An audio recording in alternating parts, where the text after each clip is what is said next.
Truck driver जो है वापस चले गए धरने पर। तो आपको क्या लगता है कि यह कानून वापस होगा या फिर ड्राइवरों के साथ एक छलावा है? देखिए, मुझे नहीं लगता है तो छलावा है, जैसे किसानों के साथ भी छलावा हुआ। जी ये राम राज्य है, महिला जज सुरक्षित नहीं है।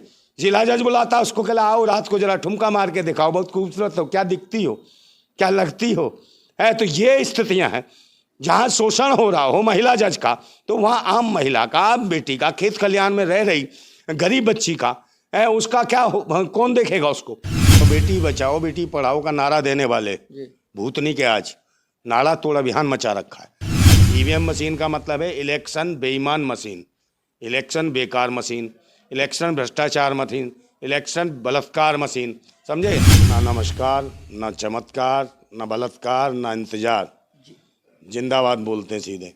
निगाह मिला के बात करो। ओयो क्या है? जानकारी का अभाव है सर। तो देख लीजिए, खुद जानकारी का पता।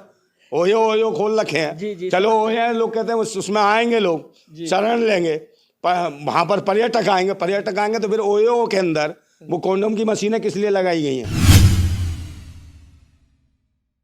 दर्शकों नमस्कार, बहुत बहुत स्वागत है आप सबका दर्शक न्यूज़ 24 में। मैं हूं आर के निषाद और दोस्तों बता दें कि आज हम फिर से मौजूद हैं देश की राजधानी दिल्ली में। और दोस्तों इस समय जिस महान शख्सियत को आप स्क्रीन पर देख पा रहे होंगे, ये किसी परिचय के मोहताज नहीं बल्कि आए दिन सोशल मीडिया पर एक्टिव रहने वाले फौजी नंदा भाई हैं। और दोस्तों बता दें कि अपने बेबाक अंदाज में बोलने की वजह से लोगों का भारी भरकम प्रेम और स्नेह इनको मिलता है। तो आज हम फिर से दिल्ली में मौजूद हैं, तो इनसे कुछ मुद्दों पर खास बातचीत करेंगे। जैसा कि अभी हाल ही में आप लोगों ने देखा होगा ट्रक ड्राइवरों पर आए हुए नए कानून को लेकर और साथ ही ईवीएम को लेकर अभी दिल्ली के धरना स्थल जंतर मंतर में जो भारी भरकम धरना प्रदर्शन हुआ उसको लेकर और तमाम मुद्दे हैं जिन पर हम बातचीत करने वाले हैं। तो आइए सबसे पहले सर से परिचय कराते हैं आप लोगों का। सर सबसे पहले तो आप दर्शकों को अपने मुखार बिंदुओं से अपना परिचय बताएं। देखिए, पहले तो मैं आपके दर्शकों को सभी को जिंदाबाद कहना चाहूँगा जी, क्योंकि ना नमस्कार, ना चमत्कार, ना बलात्कार, ना इंतजार, जिंदाबाद बोलते हैं सीधे। क्योंकि हम आपकी जिंदाबाद बोले, हमारी आप बोले, तभी ये मुल्क और देश जिंदाबाद रह सकता है। ठीक है ना। अब मैं खुले शब्दों में बोल देता हूँ कि राम राम राम का उल्टा मतलब निकालिए क्या है? मरा मरा मरा। हाँ, तो हम जब एक दूसरे को कहेंगे मरा, वो भी कहेगा मैं भी मरा, तू भी मरा, तो जिंदा कौन है भाई? ठीक है। सलाम का उल्टा मतलब निकालिए। मसला है ना, मैं लाश, मलास, मैं भी लाश, तू भी लाश, तो फिर जिंदा कौन है? इसलिए जिंदाबाद बोलना पड़ेगा। गॉड का उल्टा मतलब निकालिए। डॉग। हाँ, फिर बताओ, मोह करते रहोगे, बस कुछ नहीं करोगे देश हित में। तो इसलिए हम सब लोग एक दूसरे की जिंदाबाद कहें, धर्म मजहब जाति पाति से उठ के जब मानवता की जिंदाबाद करेंगे तो ये मुल्क और देश आज़ाद हो जाएगा। और एक आज़ादी के लिए, क्योंकि सभी देखा, कोई भी नेता है इस देश का या कोई भी है, वो ये तो नहीं कराता, अपने नारे लगवाता तो नहीं है कि फलाना सिंह राम राम, ढिकाना सिंह सलाम सलाम, फलाना सिंह गॉड गॉड, नहीं। फलाना नेता ये कहते हैं जिंदाबाद जिंदाबाद। तो इस देश के नेता अपनी जिंदाबाद लगा रहे हैं और देश की पब्लिक की वो मुर्दाबाद कर रहे हैं। तो कहीं ना कहीं देश की पब्लिक को अपनी जिंदाबाद करनी चाहिए और जितने पाखंडी, ढोंगी, अत्याचारी, व्यभिचारी नेता हैं इनकी कहीं ना कहीं मुर्दाबाद करनी चाहिए। ठीक है। अब पूछिए, अपना सवाल पूछिए, उस पर जवाब देते हैं हम आपको। तो दोस्तों अभी हाल ही में सर से हमने परिचय करवाया, तो जो सर के बोलने का बेबाक अंदाज है आप लोगों ने सुना। अब हम अपने सवाल पूछते हैं सर जैसा कि भी हाल ही में गृह मंत्री अमित शाह के द्वारा ट्रांसपोर्ट कानून में कुछ परिवर्तन करवाए गए थे जिसमें संसद ने अपनी मंजूरी दे दी थी। उसके बाद से आपने देखा किस तरह से उस कानून के सामने आने के बाद पूरे देश में अफरा तफरी और हाहाकार का माहौल बन गया था।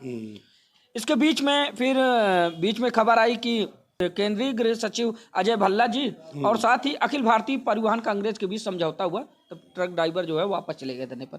तो आपको क्या लगता है कि यह कानून वापस होगा या फिर ड्राइवरों के साथ एक छलावा है? देखिए, मुझे नहीं लगता है तो छलावा है, जैसे किसानों के साथ भी छलावा हुआ।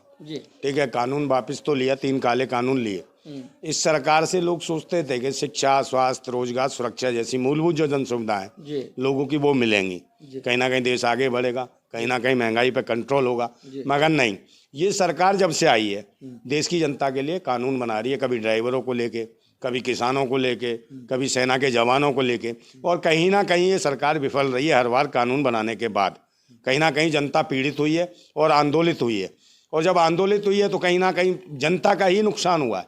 सरकार तो मजे ले रही है उसमें, सरकार तो बार बार एक ऐसा दाव खेल देती है इसमें पब्लिक उलझ के रह जाती है, और ये कहीं ना कहीं किसी माध्यम से जो मुख्य जो मुद्दे हैं उनसे भटकाने का प्रयास करते हैं, जैसे शिक्षा है, स्वास्थ्य है, रोजगार है, और जो पारदर्शिता है, चुनावों की पारदर्शिता, जैसे ईवीएम मशीन। ईवीएम मशीन का मतलब है इलेक्शन बेईमान मशीन, इलेक्शन बेकार मशीन, इलेक्शन भ्रष्टाचार मशीन, इलेक्शन बलात्कार मशीन, समझे? ये है मशीन। मतलब देश के जनादेश का साथ बलात्कार हो रहा है, अत्याचार हो रहा है, भ्रष्टाचार हो रहा है और बेईमानी हो रही है।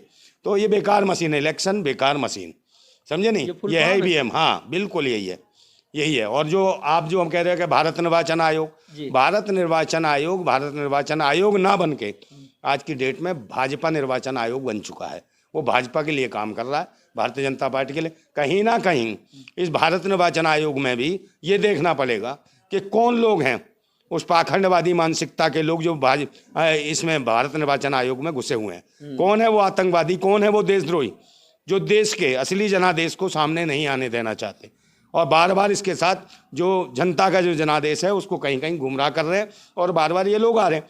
देश का हर आदमी, ज़्यादातर स्थिति में हर आदमी तो इस सरकार को गाली दे रहा है, तो वोट कौन दे रहा है? सबसे समझने वाली बात यह है, सब लोग त्राही त्राही हैं, परेशान है। पूरी दुनिया में देख लीजिए, पूरी दुनिया से आवाज आ रही है कि भारत में चल क्या रहा है। कहीं ना कहीं बहन बेटियां सुरक्षित नहीं है। आप लगा लीजिए, चाहे महिला खिलाड़ियों का खेल हो, जो गोल्ड मेडल।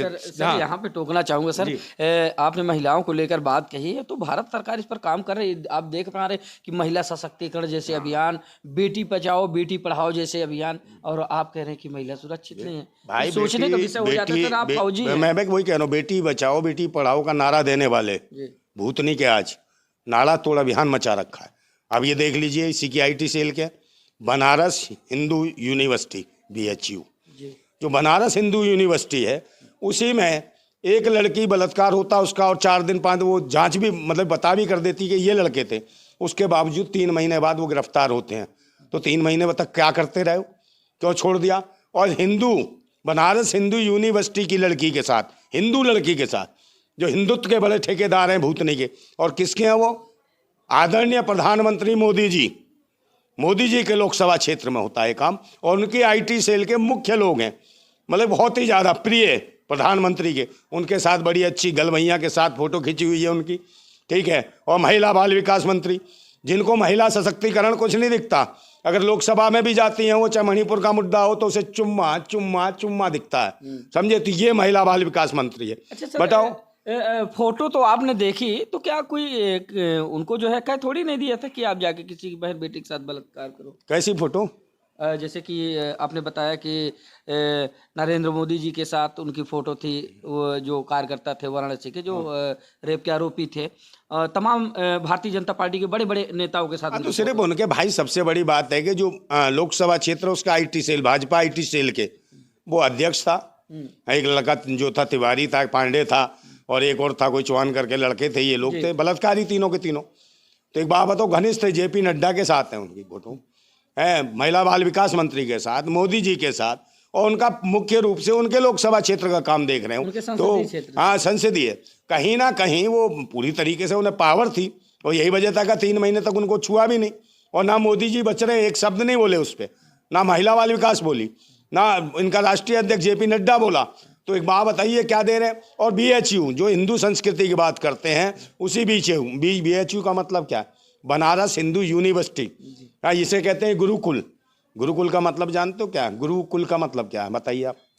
गुरुकुल का मतलब यही होता है कि जहाँ से मतलब कि संस्कृत का और सभ्यता का, या फिर मतलब तमाम जीवन की उन मूलभूत। नहीं, आपको शिक्षा की जरूरत है, आपको शब्दों की कमी है। जो लोग वो पाखंडी पढ़ाए हैं वही तुम मंत्र बोलते हो। पाखंडियों ने जो सिखा दिया वही पाखंड हो गया सर। ये पाखंडियों का दिया हुआ है। गुरुकुल शिक्षा का केंद्र, शिक्षा केंद्र नहीं, गुरुकुल का मतलब है गुरु के द्वारा कुल चलाना। जी, गुरु आपका कुल चलाएगा। हाँ। और यही दिख रहा है कि आप राम राज्य में कुल किसने चलाया? गुरुओं ने चलाया कुल। अच्छा सर, मेरी बात सुन लो। सर ये बताएं, राम कहाँ से पैदा हुए? आप बताओ, खीर खाने से पैदा हो गए ना, या फलों खाने से? शुक्राणु फल में दिए थे ना, तो ये होता गुरुकुल, मतलब गुरुकुल चलाता है जिसका कुल नहीं चल रहा होता, जी। ये होता गुरुकुल। तो यही गुरुकुल का कारण है कि ये जो है बनारस हिंदू यूनिवर्सिटी, जी। इसको गुरुकुल कह रहे हैं। जी। मतलब गुरु के पुत्र या गुरु के या राजा या इस प्रकार के जो बैठे हैं, उनके जो चेले चपाटे हैं वो कहीं ना कहीं गुरु बनने के लिए ना, और कुल चला रहे हैं, जबरदस्ती महिलाएं पकड़ रहे हैं, बहन बेटियां उनका रेप कर रहे हैं, उनके द्वारा बच्चे पैदा हो जाएंगे बलात्कार से, वही इनके कहते हैं ये चमत्कार है, ये दानवीर करण हो गया, ये फलाना हो गया। इस प्रकार की ये पद्धतियां जो पैदा कर रहे हैं, इससे हमें बचने की जरूरत है। और ऐसे लोगों को माफ नहीं किया जाना, ये लोकतंत्र है भाई साहब है। तो गुरुकुल से इसका क्या लेना देना सर? लोग ये तो पाखंडवादी व्यवस्था को लागू करना चाहते हैं। आप मुझे बताइए, जिस चीज से हम लड़ रहे हैं, तो सर, आप राजतंत्र को स्थापित करना चाहते हैं, लोकशाही चल रही है, राजशाही लाना चाहते हैं। यही वजह है कि प्रधानमंत्री ने जब नव निर्माण संसद का वो किया उद्घाटन, तो उसमें क्या लेके आए, सिंघोल काय का भाई वो प्रचारक है, राजतंत्र का प्रचारक है कि ये दंडाधिकारी ले आए। तो एक बात बताओ, ये ऐसा प्रधानमंत्री है जो इसने अपने आप को अघोषित राजा, खुद ही अपने आप को घोषित कर लिया राजा है और स्वयं चल रहा है। और यही वजह है कि ये कह रहा है कि वहां जाके प्राण प्रतिष्ठा करूंगा। कहाँ पर? राम मंदिर। बिल्कुल सर, पूरा देश राममय है। अभी फिर आप कहेंगे कि मैं जो है कोई और भाषा बोल रहा हूँ। अभी गुरुकुल के बारे में मैंने आपसे बताया, तो आपने कहा शिक्षा का अभाव है। अब बताइए सर, आप राम मंदिर पे सवाल उठा रहे हैं। राममय हो गया है पूरा देश। काय का राममय हो गया? एक बात बताइए, आपको खुशी नहीं है सर? किस चीज की खुशी है भाई? यहाँ किसको शिक्षा मिल रही है, स्वास्थ्य मिल रहा है, रोजगार मिल रहा है राम मंदिर खुलने से? क्या मिल रहा है? बहन बेटियों को सुरक्षा मिल रही है राम मंदिर से? उत्तर प्रदेश आप मुझे बताइए, 32 करोड़ पर्यटक आने की संभावनाएं लगाई जा रही है। पर्यटक काय का आने का बताओ, कौन से वहाँ होटल खोले जा रहे हैं?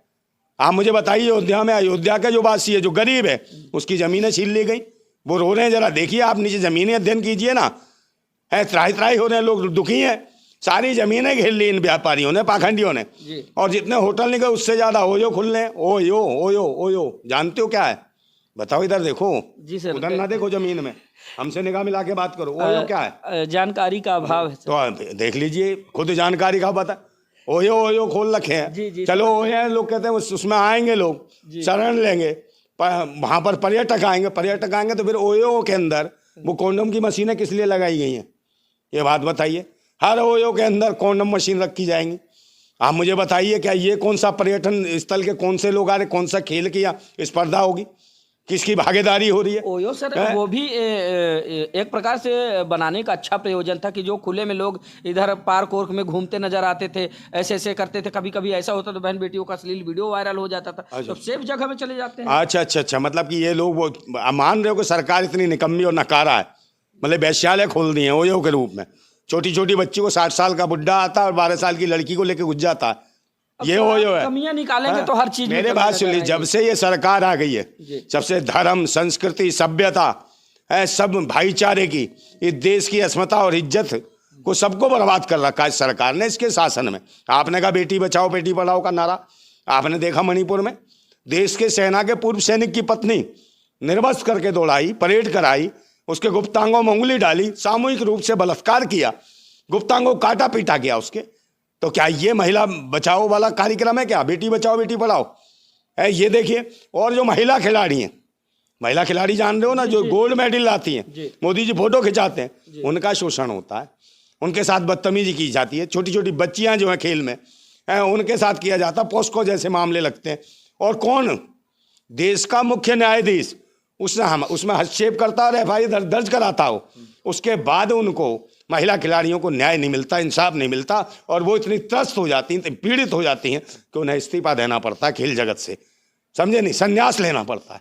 तो ये स्थितियां रो के जाती हैं, जूते चप्पल दबाएं के चली जाती हैं वहाँ, इस बेटी बचाओ बेटी पढ़ाओ के अभियान के मुंह पे थूक के जाती हैं। उसके बाद जाइए, आपने एक आके वहाँ जाइए, क्या नाम है आपके उत्तर प्रदेश की बात है, बांदा की महिला जज अर्पिता साहू, सिविल जज, वो कह रही है साहब मेरा शोषण हो रहा है। जो महिला जज सुरक्षित नहीं है, ये कौन सा राम राज्य है भाई? ये राम राज्य है? महिला जज सुरक्षित नहीं है। जिला जज बुलाता है उसको, कहला आओ रात को जरा ठुमका मार के दिखाओ, बहुत खूबसूरत हो, क्या दिखती हो, क्या लगती हो, है। तो ये स्थितियां हैं जहां शोषण हो रहा हो महिला जज का, तो वहां आम महिला का, बेटी का, खेत खलियान में रह रही गरीब बच्ची का है, उसका क्या कौन देखेगा उसको? तो वहाँ तो जब मर्जी हो। यही वजह है कि चाहे मनीषा वाल्मीकि हो, चाहे आपका उन्नाव वाला केस हो, कुलदीप सेंगर वाला मंदिर में भी नहीं छोड़ते। तो आपने कहा प्रभु राम जिस मंदिर में दलितों, शोषितों, वंचितों, पिछड़ों, आदिवासी जनजातियों की बहन बेटियों की इज्जत लुटती हो और वो चीखती हो और वो कहती हो हे राम मुझे बचा, हे राम मुझे बचा, और वो राम ना आता हो तो मैं ऐसे राम को कैसे स्वीकार कर लूँगा, ये बताओ। उस राम के बाण वहाँ नहीं उठते हैं? जब हमारी बहन बेटियां सुरक्षित नहीं, भारतवासियों की बहन बेटियों का बलात्कार हो रहे हैं और ये पाखंडी ढोंगी अत्याचार कर रहे हैं और न्याय नहीं मिलता हमारी बहन बेटियों को, तो राम आप मुझे बताओ। राम के रूप में भारत के प्रधानमंत्री नरेंद्र मोदी, गृह मंत्री अमित शाह, योगी आदित्यनाथ सब राम के रूप में आए तो महिला सशक्तिकरण अभियान, बेटी बचाओ बेटी पढ़ाओ जैसे अभियान, मैं तो उसी मुद्दे पे बात करूंगा। ये तो टुल्लू पत्रकारिता काय करते हो तुम। ये राम है, मैं वो लक्ष्मण है, वो हनुमान है। बिल्कुल। काहे से हनुमान है बताओ, जो हनुमान है तो उड़ के दिखा। इतना अच्छा काम। अरे भाई उड़ के दिखवाओ ना, उससे उड़ के दिखा के उड़ के दिखाओ। अब सुरक्षा क्या जरूरत है, अपने आप में भगवान है, काहे को जेट प्लस सुरक्षा लिए घूमते हैं भूतनी के, आप बताओ। जब ये स्वयं में भगवान है, अगर ये लगता है तुम्हें विष्णु का अवतार है मोदी, तो काहे को वहाँ यात्रा निकाल रहा हूँ, शोभा यात्रा और फलानी यात्रा रोड शो कर रहा है। भाई वहाँ से हटा देना अपनी सुरक्षा व्यवस्था। जब खुद विष्णु का अवतार है या उसे ईश्वर पर विश्वास है, तो जितने ईश्वर पर विश्वास है सब जाए। और वहाँ क्यों नहीं बुला रहे, राम मंदिर वो प्रतिष्ठा में करा रहे हो, प्राण प्रतिष्ठा। प्राण प्रतिष्ठा का मतलब क्या है, ईश्वर में प्राण फूंकना, समझ रहे हो। और ईश्वर तो सर्वव्यापी है भाई, कण कण में बसा है, उसमें प्राण कौन फूकेगा। अगर मोदी में इतनी क्वालिटी है कि वो पत्थरों में प्राण फूंक सकता है, तो पुलवामा में जो शहीद हुए 42 सैनिक, उरी में जो मारे गए सैनिक, पठानकोट में जो मारे गए सैनिक, उनमें प्राण प्रतिष्ठा क्यों नहीं करी भूतनी के, ये तो बता मुझे। आज उनकी बेवाएं तरस रही हैं अपने पेंशन के लिए और दिल्ली में आके भटकती फिरती हैं, पैर में चप्पल नहीं होती, और तुम वहाँ बड़े बड़े मतलब कि घोषणाएं करके आए हैं। तो मुझे बताओ कहाँ है, वहाँ प्राण नहीं फूके गए। और जब इनकी अम्मा जागी जो अभी स्वर्गवासी हुई है, उनमें प्राण फूक दे तो उन्हें क्यों मरने दिया है। तो ये मजाक नहीं है धर्म के नाम पे कि प्राण प्रतिष्ठा करेंगे, बताओ ये प्राण करेंगे।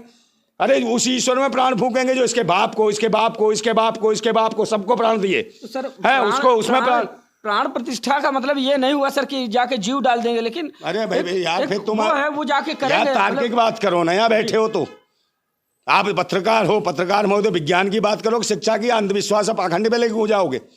तार्किक बात करो, तार्किकता से राष्ट्र चलता है, संविधान और विज्ञान और लोकतंत्र से देश चलता है, समझे नहीं। आप विज्ञान में विश्वास करिए, शिक्षा में विश्वास करिए। और ये नहीं चाहती पाखंडी वादी सरकार कि लोग, देश का जो गरीब बच्चा है शिक्षित हो, विज्ञान की ओर बढ़े, तरक्की करे।